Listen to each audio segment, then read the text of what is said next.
Good evening, ladies and gentlemen.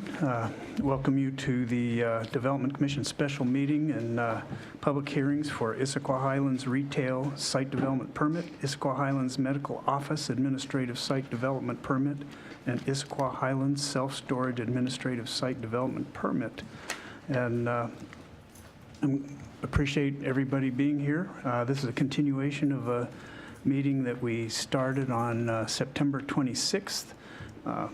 We have some administrative things that we need to talk about as a commission, and to start off, which probably is not real fun for anybody else, but we need to go into an executive session for about 15 minutes to discuss some legal issues, process and clarifications for the commission. So if you'll indulge us, we're going to take 15 minutes. We're going to step into the council room and we'll be right back.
All right.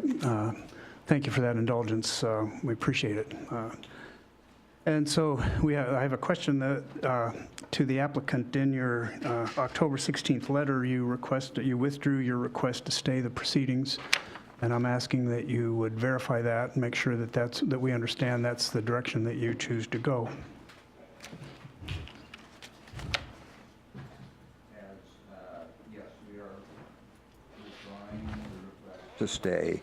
We, however, are continuing to participate under protest. This body has no jurisdiction over the vested rights issue that the hearing is going to be about. We are in the position of having to do whatever we can to mitigate the damages, as is stated in Ms. Himes' declaration of $100,000 a month for delay. And so unless and until the department is willing to acknowledge that it has made an appealable decision, or we persuade a court or hearing examiner that it has, then getting through this hearing as quickly as possible is the best we can do to mitigate our damages. But we do so under protest. Thank you. Thank you very much. I think we understand that. And so when we concluded our meeting last, I'm losing the date here. At our last meeting, the 26th, we left off the city, and so we'll turn the time over to you. Thank you, Mr. Chairman. The city does have one preliminary procedural issue that I would like to raise. Is your microphone on? It shows a red light. Okay, you just may need to be closer. Is that better? Thank you. No. Go for it. Oh, thank you. As the commission is aware, the commission has recently entertained the request for stay and objection to jurisdiction that the applicant, IHIFC, has submitted. This Development Commission is also aware of the city's response to that and the reply that was submitted on October 16th by IHIFC. I understand that they are withdrawing their request for a stay. However, the staff would respectfully move to strike the declaration that was included with IHIFC's October 16th reply brief or letter because it exceeds the page limitations that the commission had agreed to and imposed during our previous formulation of the rules that would apply to that. The reply was supposed to be limited to 3 pages. They submitted a 5-page declaration in response to that, plus attachments, and we would respectfully ask that that be stricken from the record.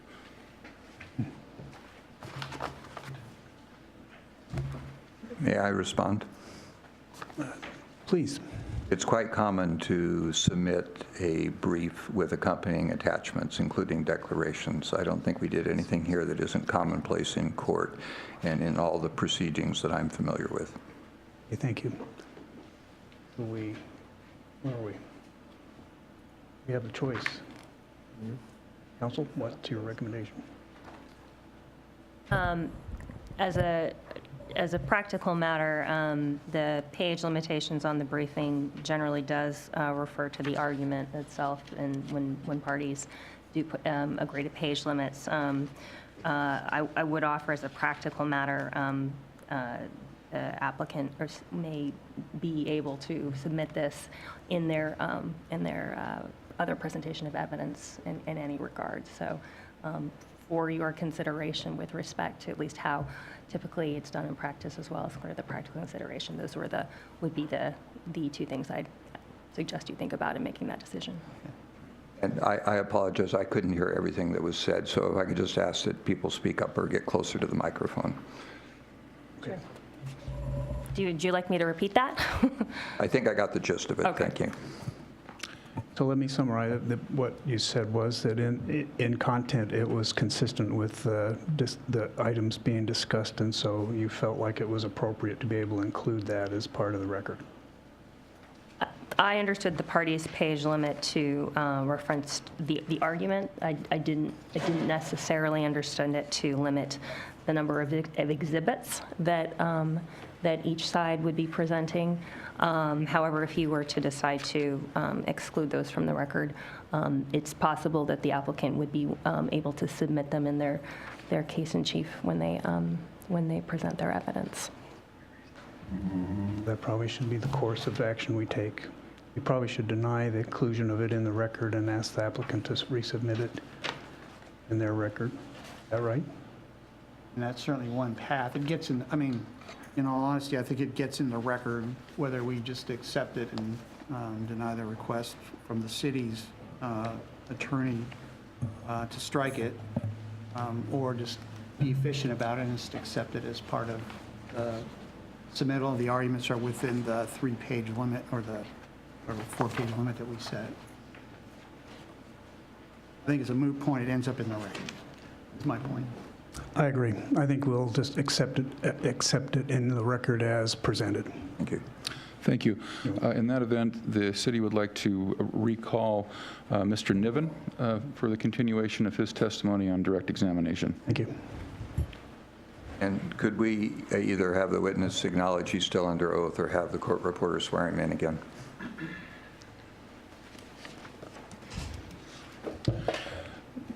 Mr. Niven, could you please re-acknowledge that you were previously placed under oath for purposes of your testimony and that you are continuing under oath for purposes of today's proceeding?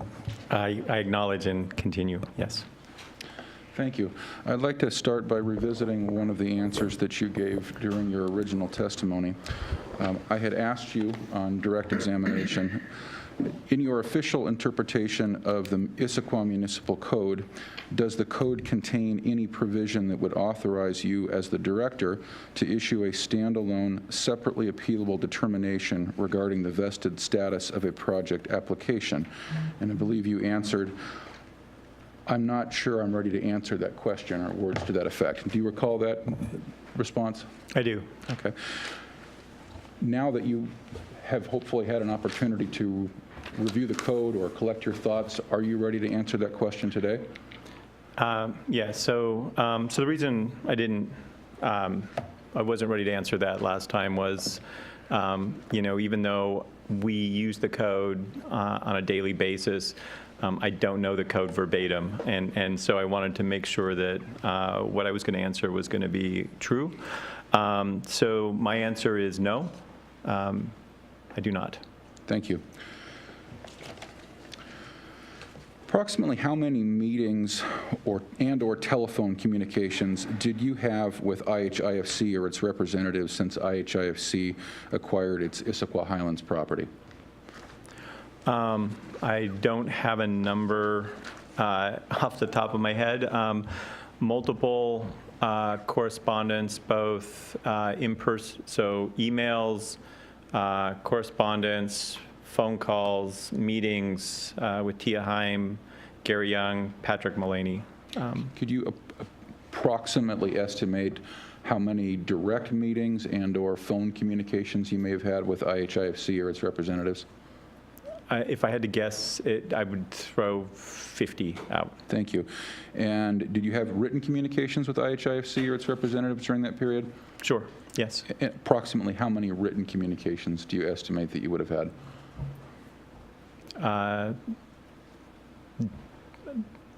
Dozen, 2 dozen, Okay. if you're including email. Yes. No, yes. So a couple dozen, Okay, thank you. at least. In your dealings with IHIFC, did you consistently act honestly and in good faith? Of course. Did you ever deliberately discriminate against IHIFC or otherwise intentionally target IHIFC for negative disparate treatment? Ethically, I could not do that as a certified planner. Did you answer the question, yes No. or no? I'm sorry? It's no. Thank you. Were you aware of any such negative or otherwise discriminatory treatment by other city staff members? No. Okay. Did you ever inform IHIFC that its ASDP or SDP applications were permanently vested such that they will not be subject to the replacement regulations when they were adopted by the City Council? No. Are you aware of any other city staff members that informed IHIFC that its ASDP or SDP applications were permanently vested such that they would not be subject to the replacement regulations? No. Thank you. Based upon your interpretation of the relevant provisions of the city's code and/or the 1996 development agreement, are IHIFC's ASDP and SDP applications vested to the 1996 development agreement? No. Are you aware of statements from IHIFC regarding the value of mitigation payments or other mitigation measures that were previously made or contributed or installed regarding the IHIFC property? Am I aware that they have raised that issue with the city? Yes. Yes. Could you expound on the nature of your awareness? What was said? What have you heard in relation to that? That the property owner, IHIFC, has paid basically impact fees as part of their acquisition of the property, and that their belief is that those paid impact fees should be considered in any future applications. Was the contention from IHISC, as you're aware of it, limited to impact fees, or did it also include other mitigation measures that had been made by previous landowners? It would be both. Okay, thank you. Did IHIFC, to your knowledge, ever contend that the value of those mitigation measures made or impact fees previously paid equaled or exceeded $24 million? I believe they've contended that, yes. Thank you.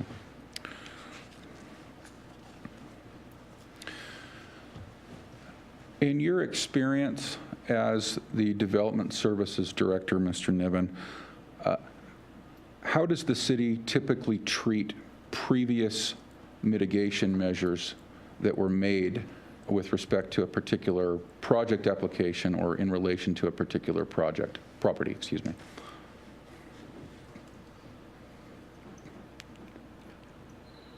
I'll rephrase. Are previously installed mitigation improvements taken into account by the city when the city evaluates a new project permit application? So, okay, I'm going to answer, and I think I'm going to answer one of your two questions, and I'm not sure which one it was. So if a property owner pays for an improvement to infrastructure, the city, my understanding of impact fees is the city cannot double count a property owner. So if there has been mitigation performed in terms of whether it's infrastructure improvements, water, sewer, transportation, the city needs to consider that before it charges impact fees to that property owner, because they may be, the credits need to be given. Okay. So if I understood your testimony, Mr. Niven, there is a potential opportunity for credit in some circumstances? To IHIFC or in general? Generally. Yes. Okay. Did you ever inform IHIFC categorically that their project applications, their SDP and ASDP application, would receive absolutely no credit for previous mitigation measures? No, to the contrary. I actually tried to initiate a conversation with Foster Pepper to the contrary, to actually try and have that conversation about credits. And what was the response when you had tried to initiate that conversation? Initially, the response, I interpreted the response that they did not want to have that conversation. They later clarified that they did, but we have never had that conversation. Thank you. When the city determines what, if any, credit or offset should be made for previous mitigation measures or mitigation payments, when does that occur in the project permit application procedure? At what stage of the process? That would come with permit issuance. Okay. Have you performed that analysis with respect to IHIFC's SDP and ASDP applications? No. Have you informed IHIFC or its representatives that you have already completed that analysis with No. respect to their applications? No. Thank you. Under the city's regulations, would that determination by the city regarding the amount, if any, of credit or offset to be given or afforded in regard to previous mitigation measures? Would that be independently, would that be appealable as part of a future project permit Sure, application? I believe so. Thank you. I have no further questions. So applicant, you have your chance to talk to Mr. Niven. Thank you. So, Mr. Niven, you were asked by Mr. Lell whether you ever told us that we were permanently vested. That's a new concept to me. I've never heard of permanent vesting as opposed to a temporary or fleeting vesting. Can you explain the difference to me? I took his adjective for adverb permanently to mean till the end of time. Well, so what distinction are you drawing?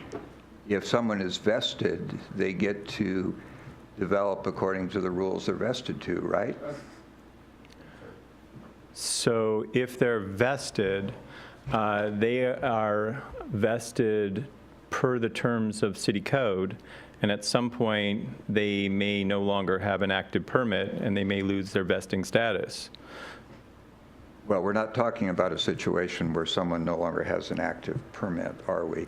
We're talking about a situation where our client says and believes it's vested both pursuant to the site development permits and the subdivision. And you told them, in fact, they were vested as to both, correct? So those conversations happened in the fall of 2017, and at that time, the draft replacement regulations would have had those permits vested. At the end of the day, the city council chose a different vesting provision, and that's where they then lost their vesting. So it's your understanding and belief that the city council can enact an ordinance that retroactively takes away vested rights that you have previously acknowledged existed? So my understanding is that they were vested to a contract that expired, and that the replacement regulations provided a different vesting provision.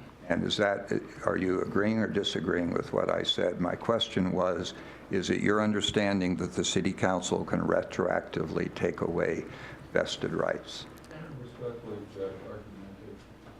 It's cross-examination, and I am entitled to get an answer to my questions on cross-examination.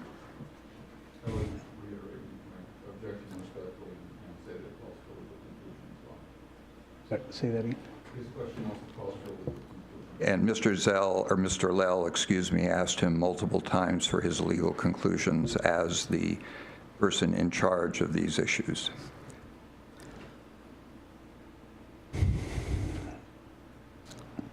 Why don't you answer the question? Why don't you restate the question, please? The question is it your understanding that the city council can retroactively take away vested rights by a subsequently enacted ordinance? I think my understanding is it depends. If they were vested to a contract that expires, then that is different than if they were vested to something that was in city code or state statute. Well, Mr. Niven, you repeatedly told IHIFC that it was vested over, and you told them that over a period of time long before the city council was even contemplating the replacement regulations, correct? So I told them they were vested to the development agreement, Yes. which was an expiring document. So again, your opinion is that vested rights now expire when the regulation that creates the rights no longer is in place? My belief, I'm not a lawyer, is that what they were vested to was a expiring contract, and when that contract expired, they were then subject to the replacement regulations, which what was stated in the development agreement. Well, the development agreement wasn't just a contract, was it? It was, and for 20 years, the development regulations that applied to the Issaquah Highlands, correct? I consider it a contract. Well, doesn't state law, RCW 3670B, that creates the authority for development agreements expressly say they're an exercise of the police power as well as a contract? If you say so. I don't. Well, let's assume for a moment that that's Sure. what the statute says. Okay. So they're the development regulations. You didn't come in and decide whether someone can proceed according to anything other than development regulations. They were enacted after the Growth Management Act. They were the GMA development regulations for the Highlands, were they not? It was a contract for how to build out the property. It gave certain rights to the developer. It gave certain rights to the city. So let's talk for a moment about the plat, Mr. Niven. You agree that my client is vested to their subdivision application? I believe so. Sorry. I said I believe so. Okay. And do you have any doubt about that? I would defer to my technical staff who's working on that. That's Lucy Sloman. She will be, I think, testifying later this evening. Okay. When one vests, does one vest to? Thank you. Well, let me rephrase the question. So we have the development agreement. You refer to it as a contract. State law refers to it as a development exercise of the police power. So if one vests to the development agreement, including Exhibit L, which is the process part of the development agreement, correct? That's my recollection, yes. Okay. Then your department, in fact, has treated people who have vested to the development agreement as vested to the process in Appendix L, correct? Yes. And you've done that for multiple polygon projects, for example. Yes. Okay. And Appendix L requires a subdivision application to be processed and a final decision made in how many days? I don't know that number off the top of my head. It's a matter of a few months, is it not? I don't believe it's that short. Okay, I'm looking for a document that Ms. Sloman created that actually calculated the number of days, and we can introduce this when she testifies, but her document says it's 117 days to process a plat application under the development agreement. Do you disagree with that? Like I said, I do not remember what that number is in Appendix L. Okay, and that is calculated from the date the application is deemed complete. I'll ask you to accept my representation to that effect. So when was the subdivision application submitted by IHIFC deemed complete? I don't know. It was in August of 2017, wasn't it? I don't know. So, Mr. Chairman, we have the issue of exhibits that we need to offer to create a record. So I'm going to propose that I hand up a copy to you all to be the official record. I'll hand a copy to the witness. I'll hand a copy to Mr. Lell. And then as we go forward, we may also project some of them up on the screen to be Okay. helpful. So I'd ask that I don't think you offered any exhibits, correct? At this point, no. I believe that under the rules that the commission approved that evidence can be offered at any time while the hearing is still ongoing, and we have not yet, apart from the staff report and the attachments to that. Okay, so I would ask that this document be marked as the appellant's exhibit number 1. Okay.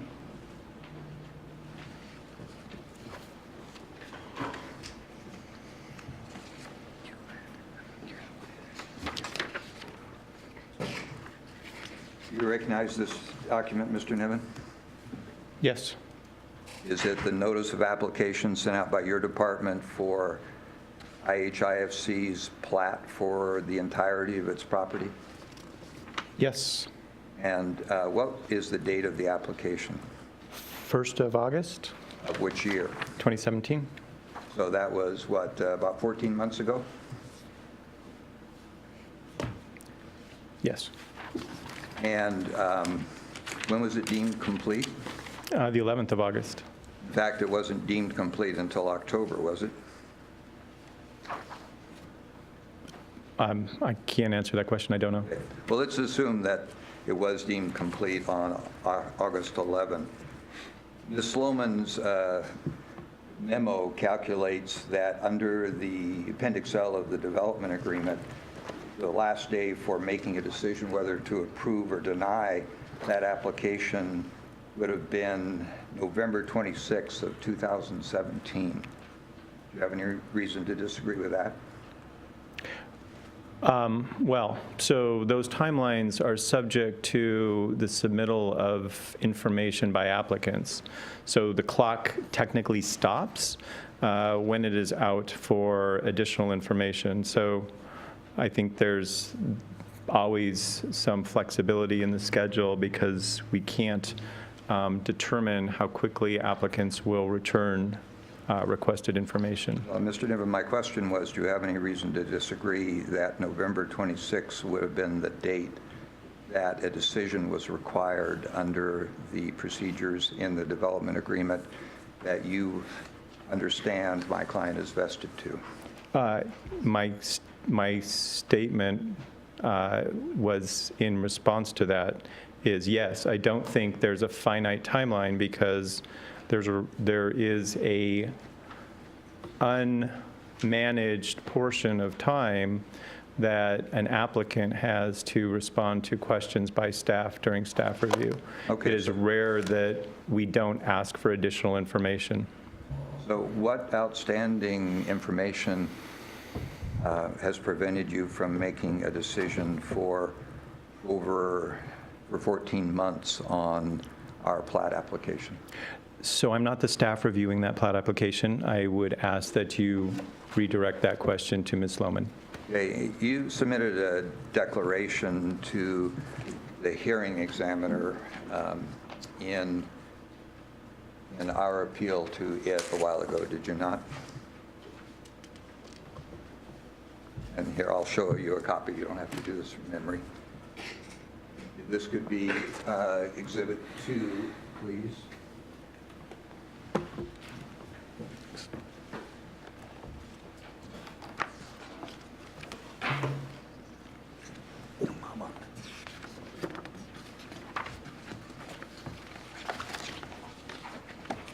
We'll probably look at some of the attachments later, Mr. Niven, but right now I'd like to direct your attention to paragraph 8 of your declaration on page 2. Yes. And what do you say in that about final decisions on both IHIFC's SDP applications and its preliminary plat? What this says is, although not certain, I anticipate that a final decision on IHIFC's SDP and ASDP applications will be issued in June or July 2018, and that a decision on IHIFC's preliminary plat will be issued in August or September of 18. Okay. And that hasn't happened in either case, has it? It has not happened. And you also Yes. say in that, at the beginning of that paragraph, that each of these applications is currently under active administrative review, correct? That's what it states. Okay, so what active administrative review was underway when you wrote this declaration on May 3rd of this year? For Or either the SDP applications or the plat? So we were in process of reviewing all of those applications, requesting information and revisions by the applicants, is my understanding, which ultimately led to the staff reports this evening for the SDP and ASDPs. Well, again, you said under active administrative review. I am asking you, what is the factual foundation for your statement in your declaration? What active administrative review were you aware of when you wrote this? So it's as opposed to being inactive, which is in city code identified as something that has sat for 6 months. And these applications were not that. So they were deemed active still. Well, Mike, was your department doing anything to review any of these applications? My understanding is that every active permit in the system, in the city, is being worked by that review staff. Can you have any actual knowledge of anything that would qualify as active administrative review for any of these applications when you wrote this declaration? Other than my understanding of how my department works, no. I mean, I did not interview staff related to these specific applications to understand what daily activity they were doing in terms of review. Do you know how many months that my client had to wait before it could even be told what was going on with its plat application with no response from your department? I do not know. So what is my client vested to under its plat application that Exhibit 1 was issued for?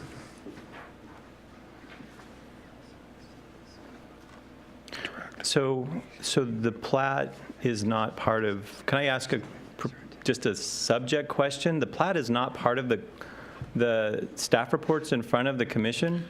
I don't know why we're spending so much time on the plat. So maybe I can ask that. I don't know if that's a clarification to the applicant, It's a good or question.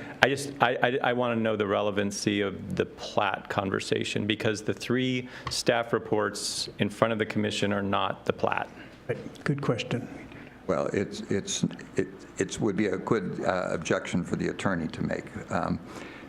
The whole issue is vested rights. That's what this hearing is about. The department has acknowledged in writing that we are vested pursuant to the plat application. The plat application includes all of the property, including the property that is subject to the STPs. Under the case law, if we are vested to the plat application, then we are vested to applications that implement the plat vesting. Now, Mr. Lell and I, will both give you differing opinions about what that case law means, but I believe he talked about it in his opening statement here. And if we're vested pursuant to the plat, as we believe we are, then there is no issue under these site development permits. And the city has sat for 14 months on our plat application and refused to tell us whether we are vested or what we are vested to and what we're not vested to. So it's very relevant to the core issue of this hearing. And the fact that the department's issued decisions on the SDP without resolving the plat application vesting issue and what we're vesting to is just part of our incredible frustration here and what we believe is the fundamental illegality of this entire proceeding. We submitted an application in August of 2017 that we believe vested us to everything that is in front of you tonight, to the development agreement. And it's certainly very relevant. The fact that the department has tried to ignore it is part of the problem with this whole vested rights issue. And we are creating a record on vested rights. So when this goes to the hearing examiner or the Superior Court, this issue belongs as part of the record. Okay. Proceed.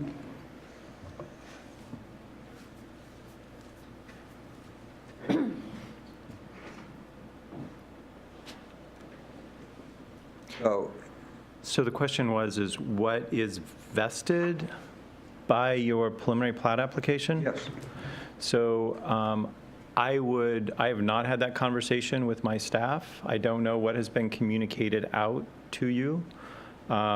So I would want to confer with my staff. So if we need to do that now, I can do that now. But I have not had that conversation with my staff. So even though the application was deemed complete more than 14 months ago, you've not decided what we're vested to? I have not had that conversation, no.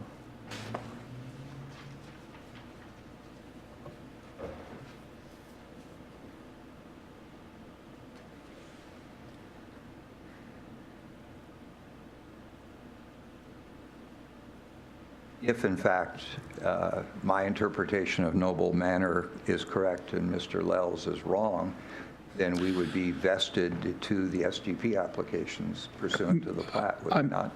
I'm sorry, I have to object. This is a completely legal line of questioning, and it calls for a legal conclusion. I would respectfully reiterate my objection to that. Well, and Mr. Lel Quoting case law asked, to the witness, this is not the time or place for legal arguments. If he has factual questions to ask Mr. Niven, that's appropriate, but legal conclusion-oriented questions are simply inappropriate in this context. and I was not asking for anything other than what he has responsibility for as the head of the department. I didn't ask him to decide whether you were right or I was right. I asked him to assume if I was right, wouldn't that mean that we were vested pursuant to the plat application? That is his responsibility as an administrator to decide what we're vested to and not vested to. Respectfully, but reiterate my objection. All right, and he has said that he hasn't spoken to his staff, so that seems to be the answer, that he doesn't know what his staff agreed was they were vested to. Right, no, but I then asked a subsequent question, which was, if we were vested, then wouldn't all of the decisions about the STB and their vesting be irrelevant because the issue would have been decided by the plat application? And that's this follow-up question that I'm asking him. And again, Mr. Chairman, the question by its terms is asking the witness to assume hypotheticals regarding legal conclusions and cited case law. That's simply inappropriate in this context. I agree. I agree with that.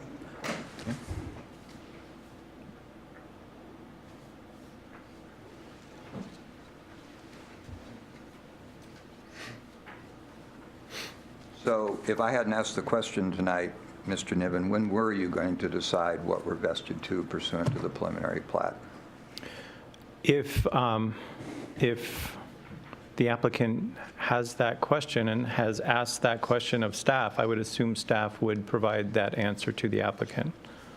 So if that has been conveyed to staff as a written question, I would assume we would have responded. If not, then we should respond. So if that is a question of the applicant, and if it has not been conveyed to staff yet, I would say send staff an email. Well, let's assume that staff and my client disagree about the scope of the vested rights under the preliminary plat. Does my client have any opportunity to challenge that decision until you make a decision on the preliminary plat application? My hope would be that your client and staff, including myself, would have a chance to have a conversation about that before a decision was made that would need to be challenged by your client. Mr. Niven, that wasn't my question. The question was, let me rephrase it differently. There is no opportunity to resolve a disagreement between your staff and my client about the scope of vested rights until you make a decision that can be appealed, correct?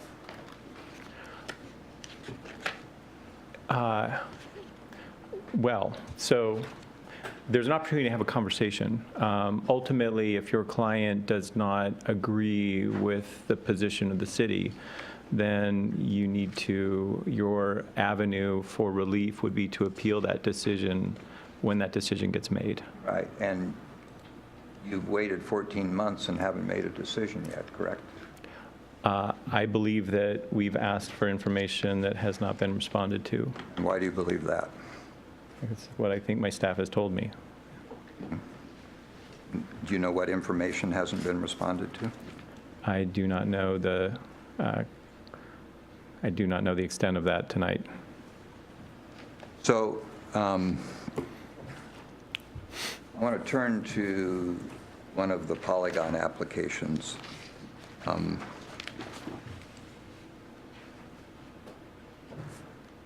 So how about the Polygon West Ridge Townhomes North site development permit application? Are you familiar with that? Generally. Okay. And you know when Polygon submitted its application for that SDP? I do not know.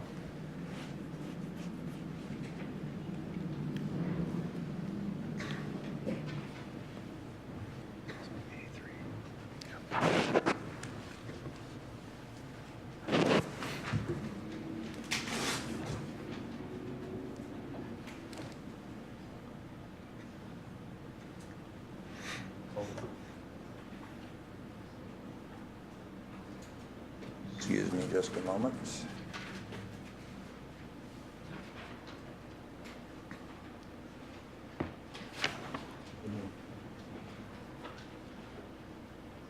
No, that's not.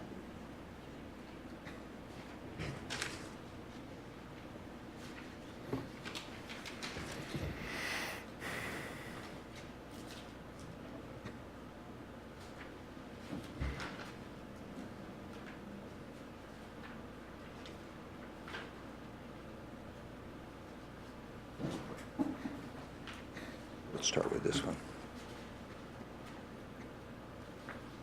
All right. We're going to switch gears, and I'm going to ask you, first of all, about the the West Ridge North single-family plat. Okay. Is that one you're familiar with? Yes, generally. This is Exhibit 3.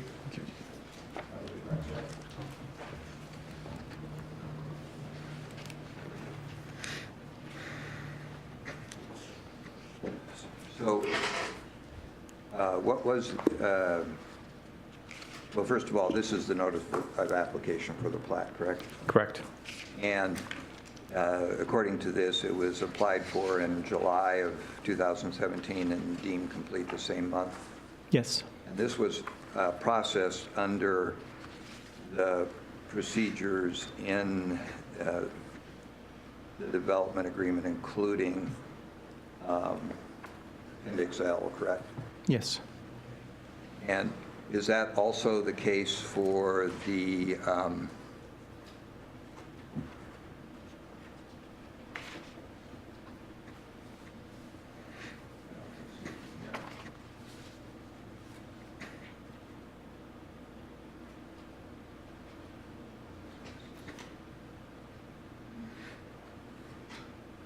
okay. We'll go to 5. 4.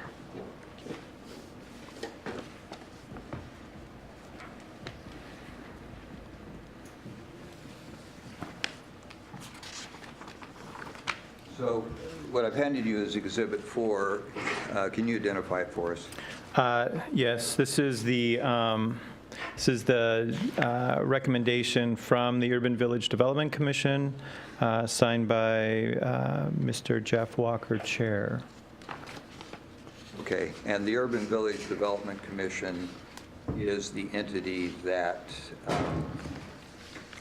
processes plats under the development agreement, right? Correct? They make a recommendation to the city council, who are the decision maker.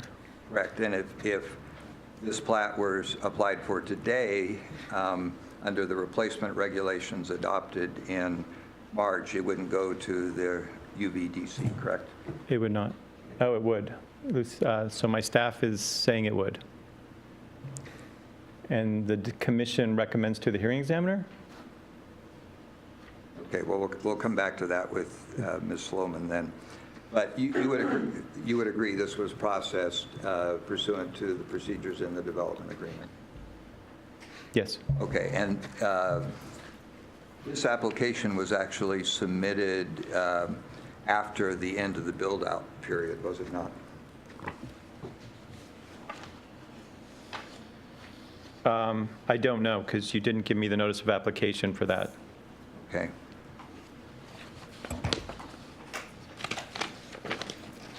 Unless it says in here, does it?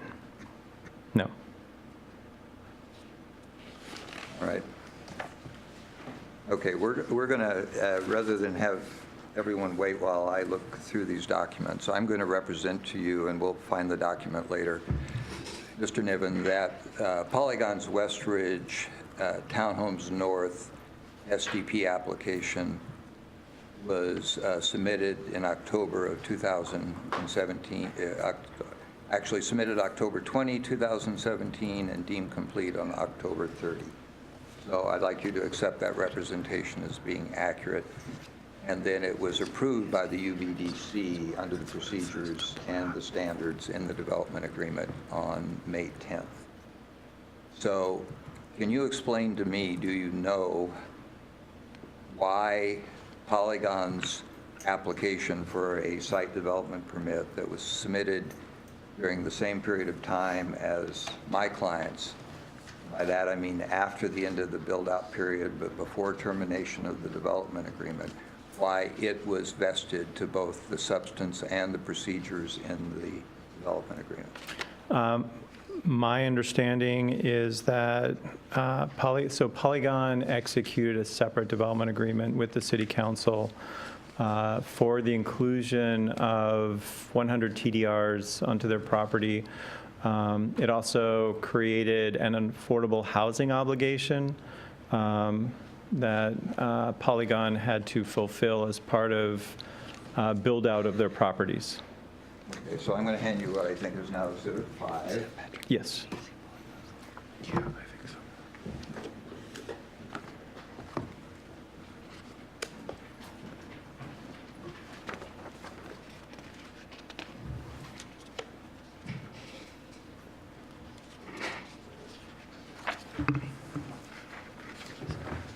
The development agreement with Westridge. So, Mr. Niven, this is a, well, can you identify the overall document for it? There are many exhibits included with it, but what is the overall document? The document is entitled Developer Sales Agreement for Affordable Units Westridge. Okay, and I'm going to represent to you that what I believe is the separate development that you were referring to in here. And I'm going to see if I can put the direction to the right location.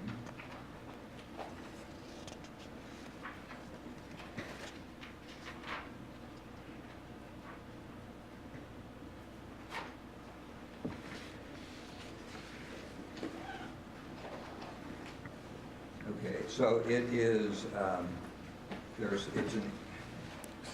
it's hard to identify because these aren't page numbers, but it's Exhibit A, I don't know, maybe eighth of an inch into the document. It's an attachment to a resolution,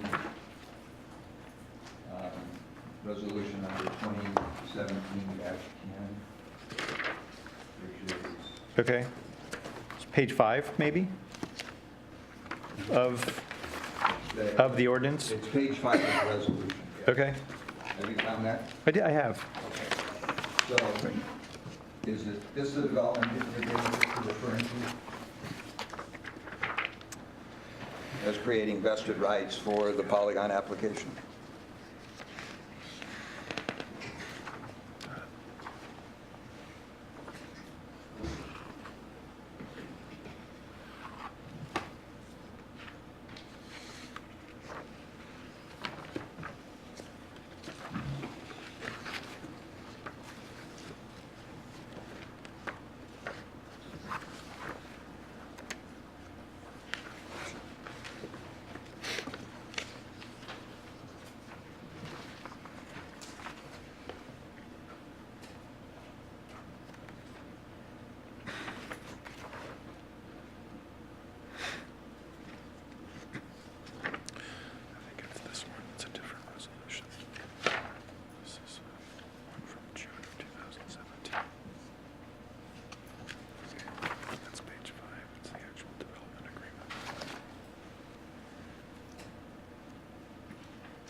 I'm going to say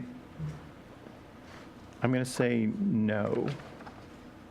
I do not believe that this document, that the resolution 2017-10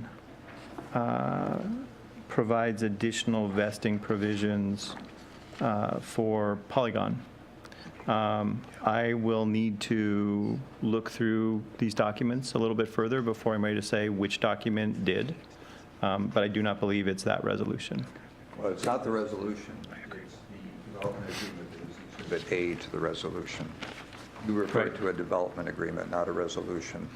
This is the only development agreement I'm aware of other than the one that issue in this appeal. So have you had a chance to look through that development agreement? So if the question is, why did Polygon get to proceed under the provisions of the Issaquah Highlands Development Agreement and not the replacement regulations, what I'm telling you is I will need more time to give you a specific answer for that question. Okay. Well, that's an important question, so when we take a break, if you could take the time. I may not have those documents with me, so I do not think we're going to finish tonight. If we are, I will definitely provide it by the end of the night. If we continue to another evening, I believe we are planning for that. I will definitely have it by next meeting. Okay, well, why don't we assume for the moment that this is the only other development agreement? And if I'm wrong, I apologize, but isn't it fair to say there's nothing in this particular development agreement that addresses vested rights? I would agree with that. So if in fact, and you're not agreeing that it is, but if in fact this is the development agreement that allowed Polygon to vest, there's nothing in it that addresses that issue. This particular document, no.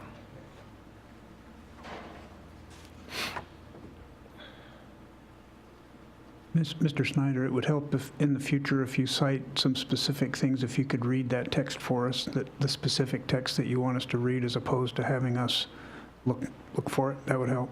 Well, I think I appreciate that, and I do my best. In this case, the problem is there isn't any text. I don't have anything for him to read because he's acknowledged that there's nothing in this document that addresses the issue. Okay.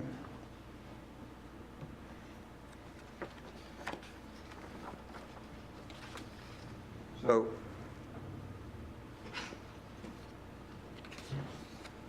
Mr. Niven, my recollection is that when we were here last month, you testified about some of your understanding of the purposes of the development agreement. I testified that I understood the purposes of the development agreement? I'm sorry? Yeah, for example, one of them was to provide certainty to the applicant. Right. And one of the ways it provides that certainty, is it not, is in Appendix L, the procedures that provide for expedited review. Yes. And one of the things that Appendix L says, for example, is that pre-application conferences are optional, correct? Correct. Okay. But in fact, you and your department refused to accept any applications from IHIFC under the development agreement while it was in effect, unless they spent months and months preparing pre-applications, correct? My understanding is that my staff was requiring the applicant to work through a pre-application meeting process before a formal permit application could be submitted, with the intent that, the hope that the processing of that permit could then happen more expeditiously. When that issue was brought to my attention by the applicant, we clarified that a pre-application meeting was not required, and it was listed as optional in the development agreement.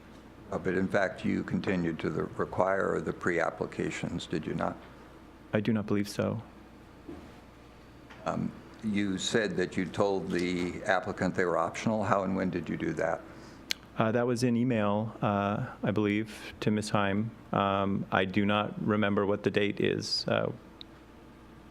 Is that an email from you? It would be.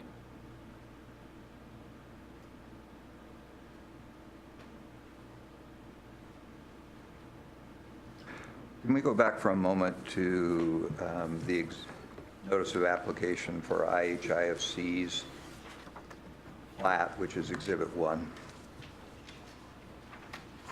Sure.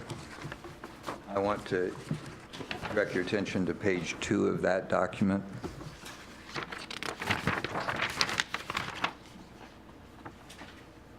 You see that? The back of the first page? Yes. Yes.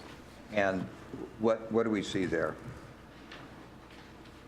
What I see is IHIFC's property broken into 5 blocks.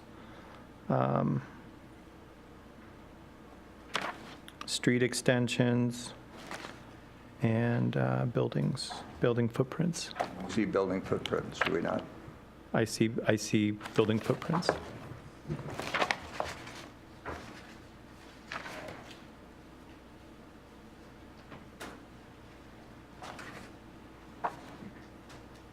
When did the public comment period end on this notice of application for the plat? I have no idea. May I direct your attention to the top of the first page? It looks like it ended January 17th of 2018. Okay. And can you describe anything that your department has done to process this application since that date? That would be a question for Ms. Sloman.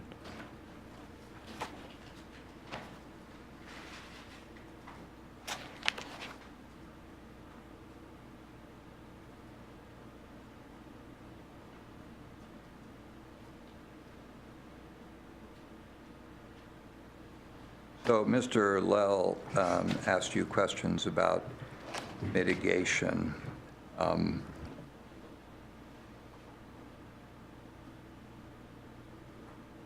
Didn't you inform my client that with the enactment of the replacement regulations, it was the city's position that all of that mitigation that had previously been provided would evaporate?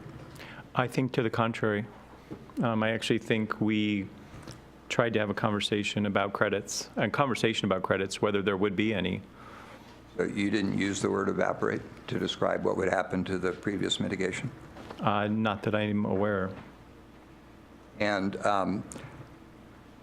my client, when's your understanding, you testified to this last time, of when my client acquired its property? I believe it was 2013, maybe? I don't remember if it was 2012 or 2013. It's been a... Has IHIFC done any other development in the Issaquah Highlands that would be subject to the development agreement other than the SDPs, the ASDPs, and the plat that are at issue here?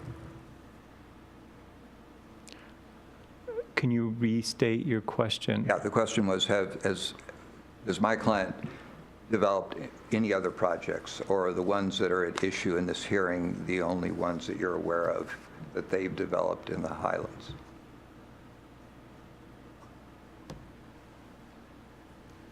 So that's a tricky question. I don't know. It's not intended to, but it is. So one of your clients used to be part of a home builder that has built in Issaquah Highlands. No, the client I'm referring to is simply IHIFC, not any predecessor entities. So I believe, and again, I don't know if I'm right on this, I believe that IHIFC may have built Highlands Terrace, which is the apartment complex kind of north of the YWCA. Okay, let me ask the question in a different way, Sorry. Mr. Niven. So, and again, I'm going back to the way Mr. Lell asked the questions of you. He basically asked you, as my notes reflect, that if an applicant has paid fees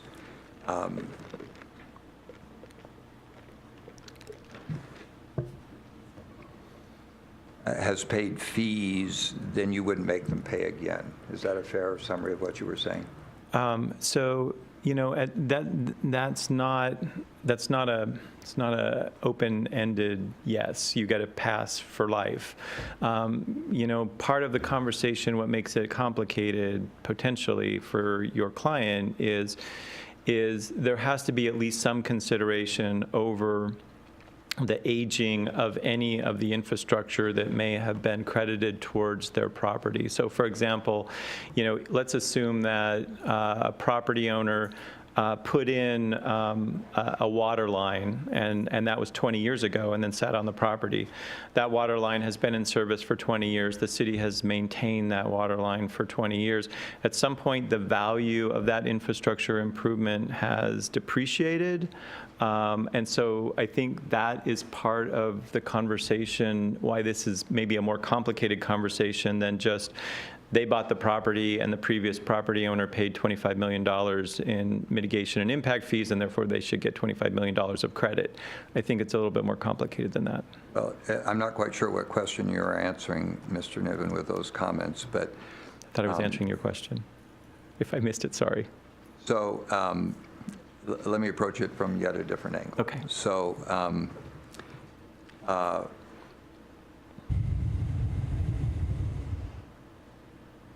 if, let's assume that for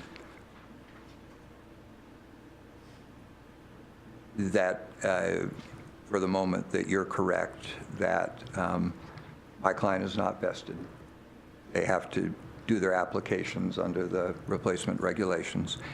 And let's assume for a moment that there's is some economically viable development under the replacement regulations. So we'll make two assumptions. They are going to have to comply with what those regulations say, regardless of how much money they paid for their property, correct? Yes. So if in fact the value they paid for their property reflected the value of the mitigation that was already provided as part of the development agreement, how on earth could you give them credit for that if they're subject to the new regulations that don't take any of that into account? I would respectfully ask the chairman for a clarification of that question. I couldn't follow it. I'm struggling to understand how the witness goes. If the witness doesn't understand it, I'm happy to ask or re-ask it, but that's his issue. And I have many issues. So the property owner needs to meet the regulations. The regulations, to my recollection, don't talk about impact fees and mitigations. The mitigations and impact fees that are in place citywide would be interpreted to these applications and part of any decision process. I think what your clients have attested to is they believe that there have been mitigations paid, and therefore they are due a credit. I think the city has not dismissed that claim. I think we need to have that conversation, and hopefully it would be resolved in a way that was acceptable to your client. I don't know that it would be, but I would hope that's the goal. Okay. Is it fair to say, Mr. Niven, going back to what you were saying about one of the purposes of the development agreement was to provide certainty, and that Exhibit L and the expedited procedures were part of that bargain, correct? Between, let me go back. Let me tell you my understanding, and Sure. you tell me if I'm fairly characterizing what you said last time. That in exchange for the developer doing an environmental impact statement, figuring everything out up front, coming in and providing the mitigation up front, building the streets, providing the open space, they got certain things in return, and one of those things in return was certainty and an expedited approval process. Is that fair? No. So, Why not? so I wouldn't use the word certainty. I'd use the word predictability, and I think it's a little different. So what the development agreement did is for 20 years said, here's the rules by which properties can develop within this geographic area, and that was the predictability that they got. Well, if you want to use the word predictability, one of the predictabilities they got was Appendix L that Right. provided for an expedited process. Right, but the development agreement also said that those timelines were subject to staffing, and it also provided basically the damages that the city would face if it did not meet those timelines, and that was it would refund application fees. Okay, and can you cite us to the parts of the development agreement that you're referring to? I can not right now because I don't have it. Okay, so I'm looking again at Ms. Sloman's memo. And again, these are her calculations. I haven't done the math independently. But for example, she says that the maximum number of days to process an application under the development agreement for an administrative site development permit was 50 days. Let's assume for the moment that her math is correct and her reading of the document was correct. That's 50 days from the application being determined complete. The development agreement says that pre-apps are optional.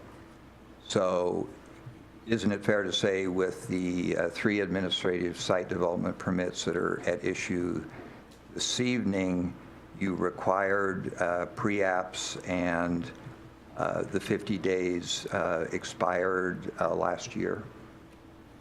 So the 50 days is 50 staff days. And again, Appendix L, which this is a separate argument where they are contending a breach of contract by the city. So I would like to defer that particular piece to that other hearing that's going to come. But, you know, those days are staff work days. It's subject to city staffing resources, and I will provide the applicant with those sections of the development agreement, if that would be helpful. And if you could also provide where in the development agreement it says those are 50 staff days. Sure. But according to Ms. Sloman here, the 50 days for processing administrative site development permits on behalf of my client expired on January 15th of 2000 and she said 2017. She meant 2018. Mr. Chairman, I'm sorry. Council keeps referring to a memorandum. Can I ask, has that been submitted into evidence? I've heard multiple references to it, but I don't think I've actually seen the document, and it's a little difficult to track the line of questioning, and it must be also for the witness. Thank you. A very fair comment, so.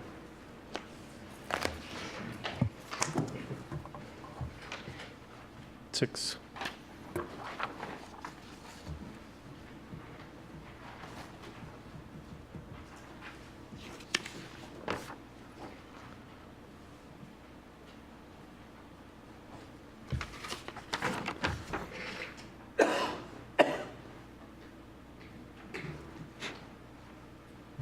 Now, again, everyone can read the document, and she has qualifications in there about some of the practical difficulties with compliance. But I don't think there's anything in here about staff days. You'll correct me if I'm wrong. But in any event, referring to the bottom of that and her calculations, according to the development agreement, if we're vested to it, then the plat should have been approved on November 26th of 2017. The site development permit on March 14th, she says 17, but she meant 18. And the administrative ones on January 15th, she said 17th and 18th. Do you have any reason to disagree with any of that? I have never seen this document before. I would ask you to ask those questions to Ms. Sloman. Well, again, my question is, do you have any reason to disagree with any of this? I don't have an understanding of why this was provided, so I don't have a reason to agree or disagree with it. Because I have no context. Sorry. Is it fair to say that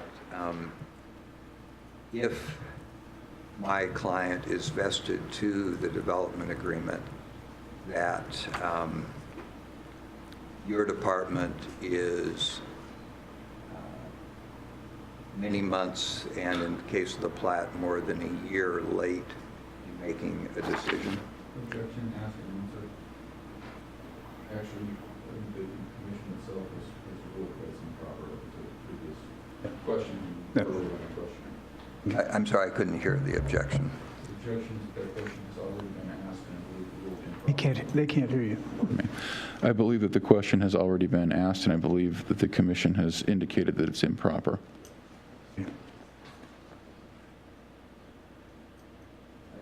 If that's the case, I don't recall that, but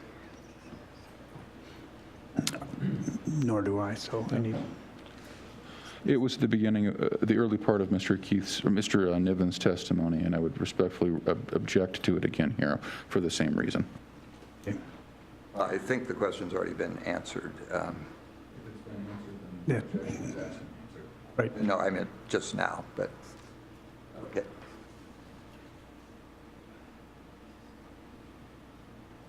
So, Mr. Niven, you started out this evening in response to Mr. Lell saying that you were, as I understood it, this is my characterization of your answer, so you can correct me, but I understood you basically to say you were helpless to do anything except put my client through the process it's going through tonight, that you couldn't make a vesting determination in any other way that could have gotten it resolved without having a hearing that doesn't, a body that doesn't have jurisdiction have to sit through this hearing?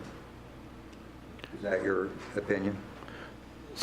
The process allows for a singular appeal, and that appeal is of the decision that's made, which includes our interpretation that these applications fall under the auspices of the replacement regulations. So, Mr. Niven, directing your attention to the declaration that you submitted on May 31st, which is Exhibit 2, you said that you, or rather your department, was anticipating a final decision, I'm again referring to paragraph 8, in June or July on the SGP applications and August and September on the plat, correct? That's what we believed. I think, was this in May? You dated this May 31st. Yeah. So back in May, I think we thought we were on a better pathway than ultimately we have been on. Well, in May, you clearly thought you could have made the vesting decisions, you could have made them at the staff level, correct? I don't believe so. Well, Where are there's you- nothing in, Where are you getting that, I guess, implication? you're saying final decisions will be made in June, July, August, and September. There's no mention in here of sending any of this to a commission like this that will have to hold a public hearing before making a decision. You wrote this at the end of May. So I don't understand, I guess, what you're implying. I mean, so that Section 8 isn't intended to be a narrative of the entire process. So what all it was saying was that we believe we were going to have decisions by a certain date, not what process would be followed to get to those decisions. Well, Mr. Niven, on the last day of May, you say under oath that you anticipate a final decision in June or July. Right. So it's obviously not possible to commence a process before this commission and get it done in a month or two, correct? And that's not correct. I think you pointed to a timeline for Polygon that was August to December. So, I mean, it depends on the applicant. That was my comment earlier about the number of days. We can do our process in a certain specific amount of time, but a lot of it depends on the applicant and their willingness to respond to questions raised by staff. Mr. Niven, I don't understand what anything you just said had to do with the question I asked.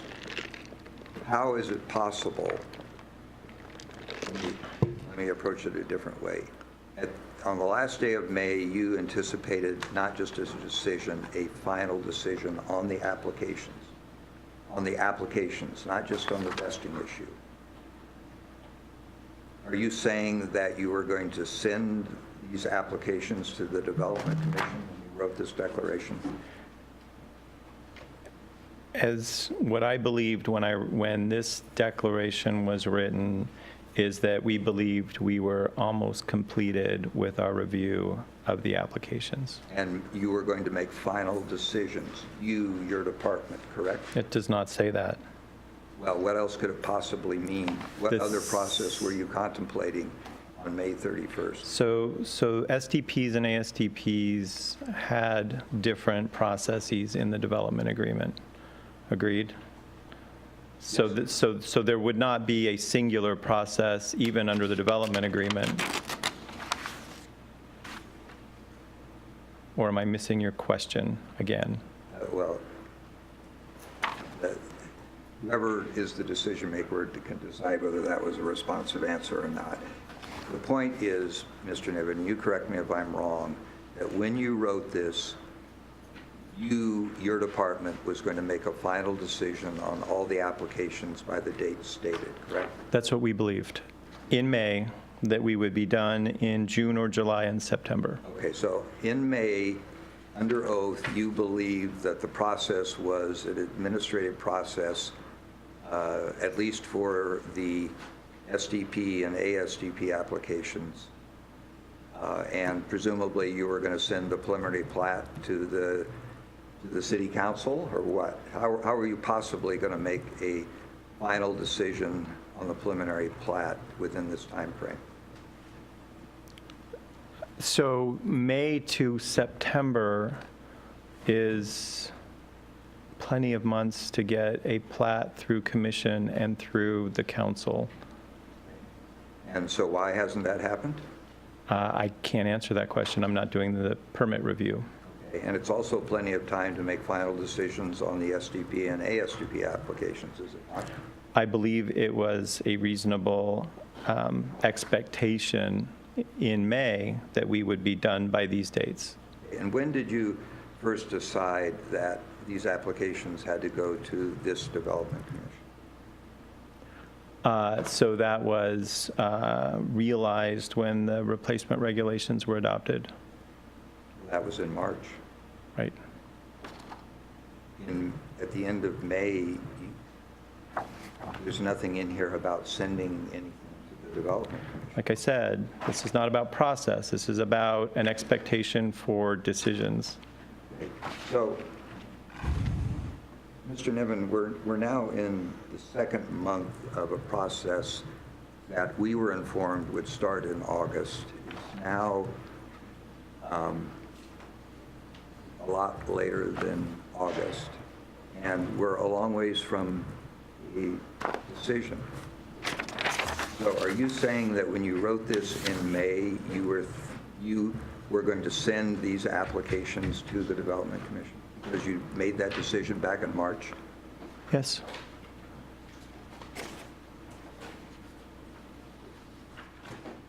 You know that your attorney called me in August and said that you had changed your mind about how to process these applications? I do not know that.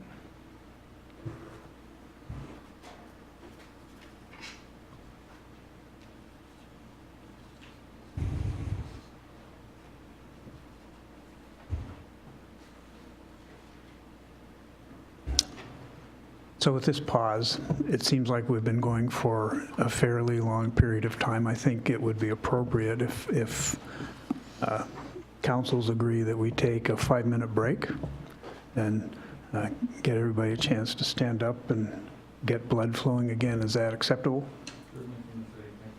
Yes, thank you. And I would just request that if possible, Mr. Niven use some of the break time to decide whether that is the development agreement dealing with the polygon application that I referred to him. That is part of, I think, Exhibit 5. Chairman, as the Commission's aware, counsel for IHIFC has deposited several documents, and some of them are somewhat voluminous, into the record tonight. I don't believe that the witness, certainly not the city team, has had an opportunity to digest those. My recommendation would be to continue through Mr. Schneider's cross-examination this evening, since we are coming up on the anticipated 9 p.m. break time, and then resume with Mr. Niven's redirect examination at the next reconvening of the commission of this proceeding. It would be my suggestion. I agree with that, and I know we were talking about stopping at 9, but with the 5-minute break, I think we might be able to go over, maybe go as late as 9:30, but we don't want to go much past 9:30. Well, my cross of Mr. Niven is not going to take until 9:30, so if we're not going to do redirect, I think we should. Can I ask who's going to come next, or are you resting? We're going to call Ms. Sloman, and I anticipate at least 45 minutes, give or take, on direct examination for her. And at this point, the city anticipates resting following Ms. Sloman's testimony. Thank you. So we've got 5 minutes. Thank you.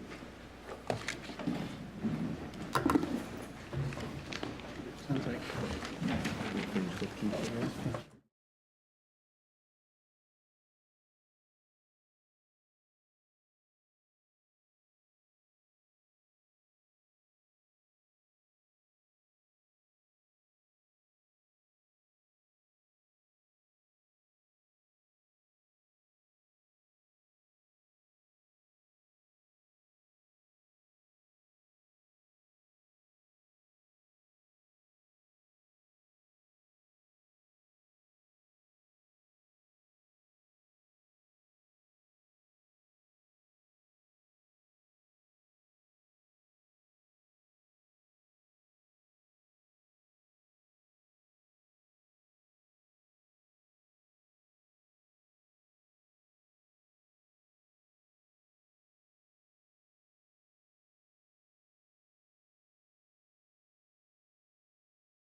All right, I think we're back in session.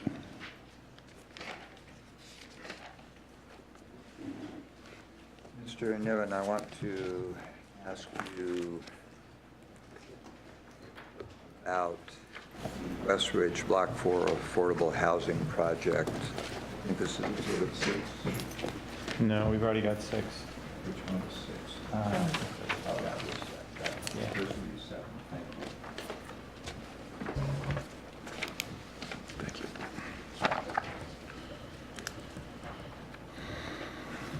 Thank you. Can you tell us what we're seeing here, please? Let's see, this is titled Westridge Block 4, Affordable Housing Application. Date was April 27th, 2018. Application was deemed complete May 16th of 2018. Okay, so the application, the determination of completeness, and the notice all happened after the termination of the development agreement, correct? Correct. But this was still processed and approved under the procedures in the development agreement, correct? Correct. And that's because of the affordable housing agreement? So we're going to get back to you on that. That was the question you asked earlier. Well, the earlier question was about the other Westwood project. This one is about the affordable housing project, and I showed you the development agreement as part of Exhibit 5 for this specific affordable housing project, correct? So my answer is that I am going to get back to you on both of those because I think they might be the same thing. Okay, so you're You're trying to draw a distinction between the two, and I'm not conceding that there is a distinction between the two on why one vested and one didn't. No, I'm not trying to draw a distinction. I am trying to get you to agree that the development agreement that I showed you is the development agreement for this affordable housing project. So there was a ninth major amendment, there was a development agreement, there was a memorandum of understanding. There were a lot of documents that the city processed with Polygon Northwest.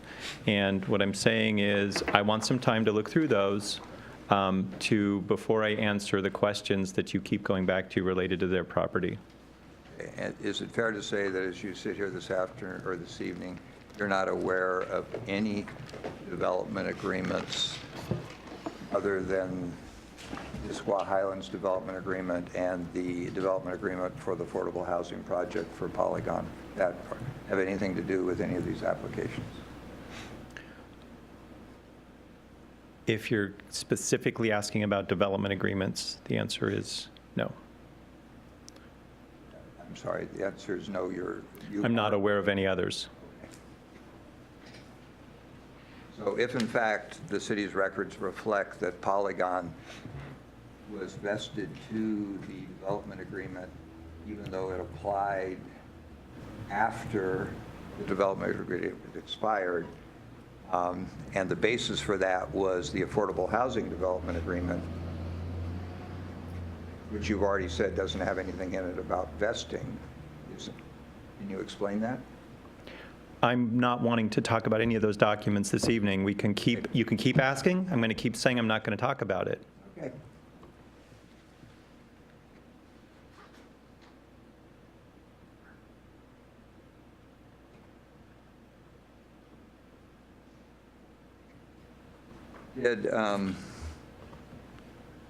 Did my client, IHIFC, and its attorneys write to you about the mitigation issue and what would happen to the mitigation once the development agreement expired if we weren't vested? I don't know. Maybe.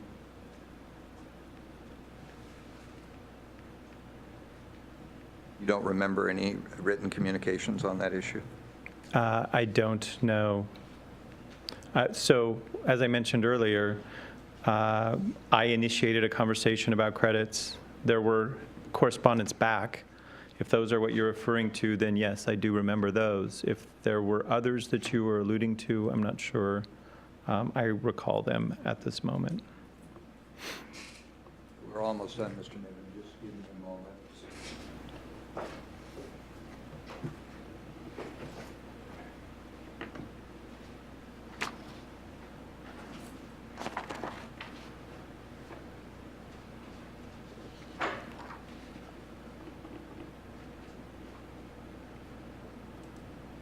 So, Mr. Niven, again, going back to what you said at the outset tonight in response to Mr. Lell,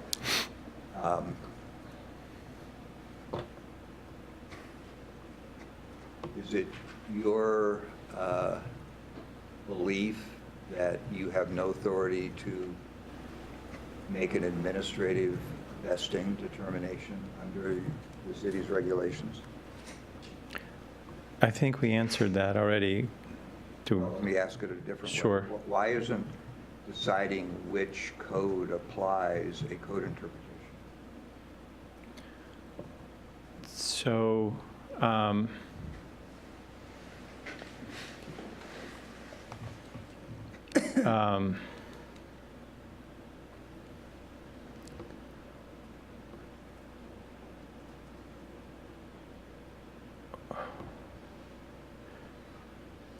I don't know that it's not. Well, the code interpretation is appealable, isn't it? Sure. And so you have, if you can't say it's not, then you do have the discretion to make a vesting determination as a code determination that could be appealed directly to the hearing examiner, correct? So right now, nobody has asked for a code interpretation on that issue to me. So no decision has been made separate from the staff reports that are in front of the commission this evening. Are you saying you don't interpret the code unless someone on the outside asks you to? So there's reasons to interpret the code. One is a written request from a property owner or an applicant. The other is based on staff needing clarification. Well, you interpreted the code to send these applications to this commission, did you not? I did. And you're saying you did that back in March, correct? Yes. Why did you wait then until September to do so? We were working on trying to get application decisions with the applicant. We moved it. It happened in this time frame because the applicant decided or told us that they were not going to amend their applications to be consistent with the replacement regulations because they did not believe that they applied. That led us no other alternative but to write a staff report for denial. So that played itself out, maybe not in as expeditious a way that the applicant would have liked, but the city tried to move it along as best we could, and this is the way it worked out. So again, you're testifying tonight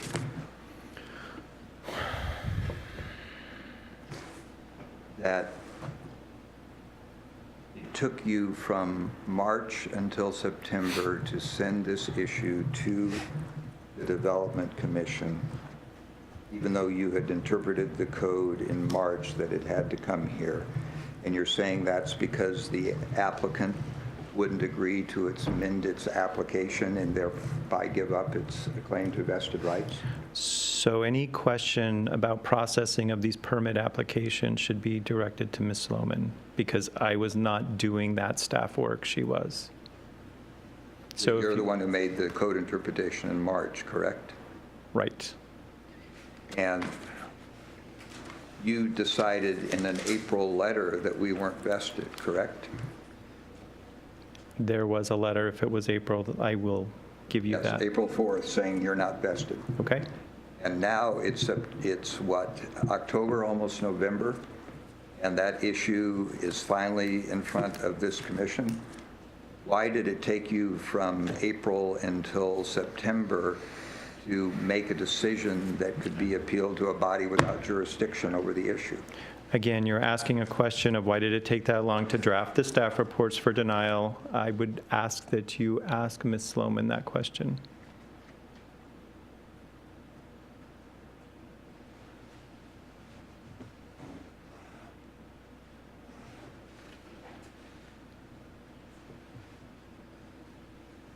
Have you ever made a vesting determination for anyone else? I believe Polygon asked if they were vested, and I think we told them yes. Okay. And so you do make vesting determinations? Did with you? Yes, in April, correct? Yes.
Mr. Niven, did the mayor direct you to change your position about vesting? No. Did that on your own? Yes. Did you acknowledge to my clients that you were following the directions of your new boss when the mayor was elected? I do not remember that conversation. Thank you, that's all.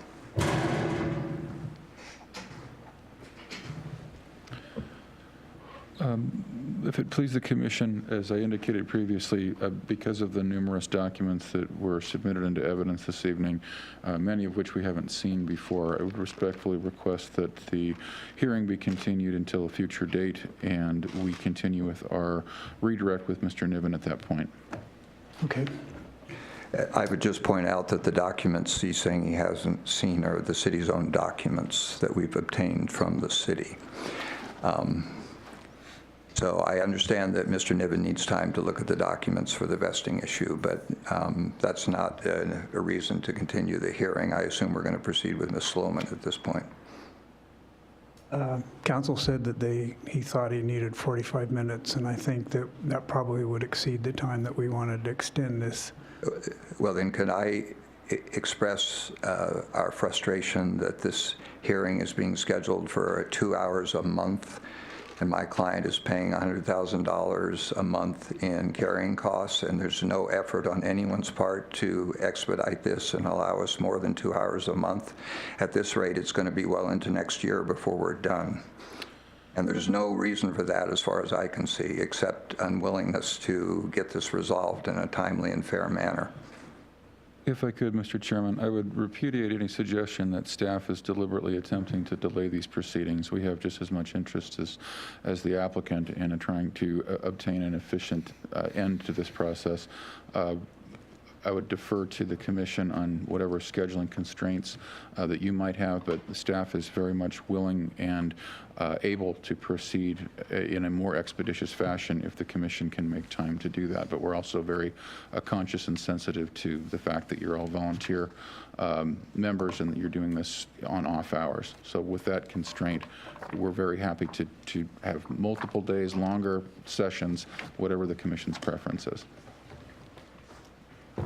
Well, we had two dates proposed for the continuation of this meeting. One was November 29th, and the other was December 5th.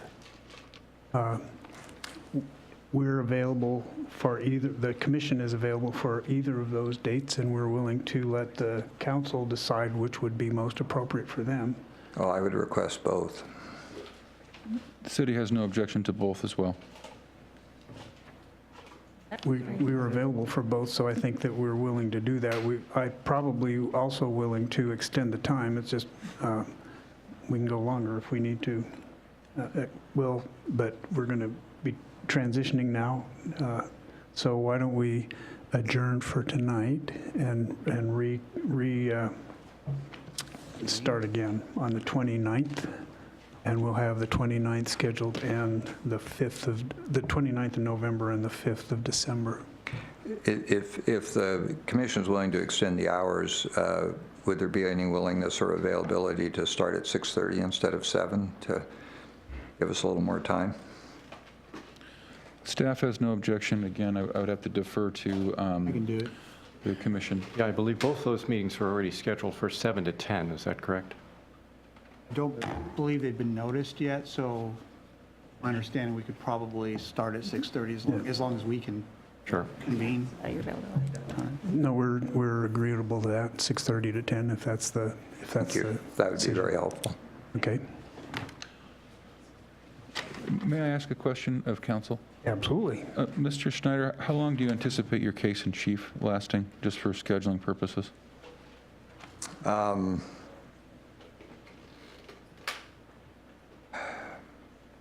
Well, we're probably going to have 3 witnesses. I would expect even with an extended evening, it's probably going to take 2 evenings to put on those 3 witnesses, plus your cross. Thank you. And we'll almost certainly bring in rebuttal witnesses after that, and I would Okay. expect that to last at least 1.5 to 2 hours. Okay. So it appears we're in agreement. We'll meet the 29th and of November and the 5th of December. We'll start at 6:30 and go until 10 o'clock. And so we should consider that our meeting tonight adjourned until then. Thank you. So thank you for your participation.